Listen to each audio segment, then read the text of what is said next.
बिस्मिल्लाहिर्रहमानिर्रहीम।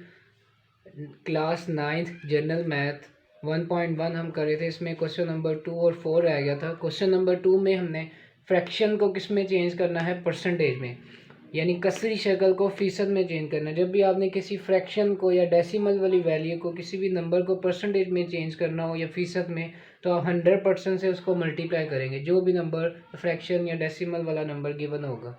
हमने 3/4 पहला पार्ट लिया, 3/4। इसको सिंपल हमने क्या किया, 100% से मल्टीप्लाई कर दिया है। जब 100% से मल्टीप्लाई करेंगे तो ये डिनोमिनेटर न्यूमिनेटर से मल्टीप्लाई, डिनोमिनेटर डिनोमिनेटर से। 100 के नीचे कोई नंबर नहीं है तो 1 होता है। 3 मल्टीप्लाई 100 किया 300 आ गया, और 4 मल्टीप्लाई 1 किया 4 आ गया। इसको सिंपल हमने क्या कर दिया, डिवाइड। इसको सिंपलेस्ट फॉर्म में, यानी कटिंग नहीं करनी, इसमें आपने डिवाइड करना है, क्योंकि वो कह रहा था डेसिमल, जो क्वेश्चन 2 की स्टेटमेंट है उसमें लिखा हुआ है डेसिमल में आपने इसका आंसर लाना है। तो डेसिमल कौन सी वैल्यू थी जिसके अंदर पॉइंट हो, तो 300 को 4 पर डिवाइड कर दिया, 75 आ गया। देखिए 75 के बाद कोई पॉइंट नहीं है इसमें, तो 75 के बाद पॉइंट होगा 75.0, यानी ये हमारा आंसर डेसिमल में ही आया है। इसका एक और पार्ट कर लेते हैं, 6 वाला पार्ट कर लेते हैं, 21/40। 6 वाले पार्ट में 21/40 सिंपल क्या करेंगे, 21/40 को मल्टीप्लाई कर देंगे 100% से। ठीक है, 100 के नीचे कोई नंबर नहीं है, 1 है। 21 को 100 से मल्टीप्लाई कर दें 2100 आ जाएगा। 40 को 1 से मल्टीप्लाई करेंगे 40। अब इसको सिंपल हम डिवाइड कर देते हैं, 2100 डिवाइडेड बाय 40, ये आंसर आ जाएगा 52.5। 52.5। अच्छा, यहाँ पे परसेंटेज का साइन आपने लाजमी डालना है, क्योंकि हमने आंसर ही किस में लाना था, परसेंटेज में। इसका नंबर कट जाएंगे अगर आप इसका साइन जो है वो नहीं डालेंगे।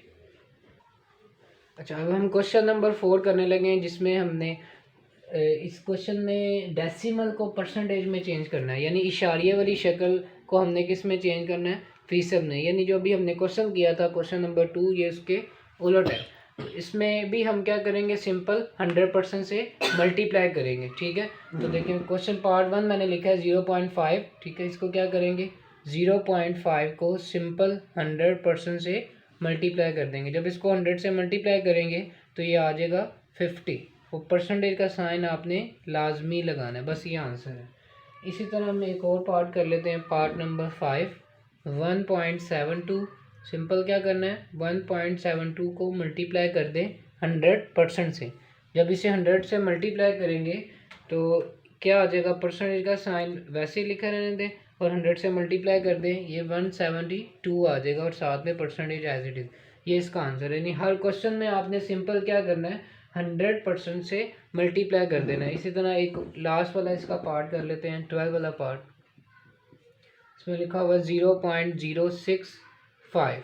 ठीक है, सिंपल क्या करना है, हमने 0.065 को मल्टीप्लाई कर दें 100% से। तो इसको जब परसेंट से मल्टीप्लाई करेंगे, 100 से मल्टीप्लाई करेंगे, तो 0.065 मल्टीप्लाई 100, ये आ जाएगा 6.5% आ जाएगा। इसमें आपने एक बात का लाजमी ख्याल रखना है कि परसेंटेज का साइन लाजमी आपने इसमें लगाना है आंसर में, क्योंकि हमने क्वेश्चन में फ़ीसद में चेंज करना है। तो फ़ीसद का जो इलामत है, जो निशान है, वो आपने लाजमी इसमें लगाना है। ठीक है, आई होप आपको ये एक्सरसाइज समझ आ गई होगी। अब नेक्स्ट वीडियोस में, आगे भी लेक्चर्स में, ये लेक्चर 2 था हमारा, आगे ही लेक्चर में हम इसको इंशाल्लाह बाकी एक्सरसाइज भी करेंगे। अपने दोस्तों के साथ मेरा चैनल शेयर करें, सब्सक्राइब करें, और अगर कोई क्वेश्चन में मसला हो तो कमेंट में उसको मुझे बताएं। मैं आपको हर कमेंट का आंसर देने की कोशिश करूँगा। मेरे वीडियो को लाइक भी करें और आगे अपने दोस्तों के साथ शेयर भी करें।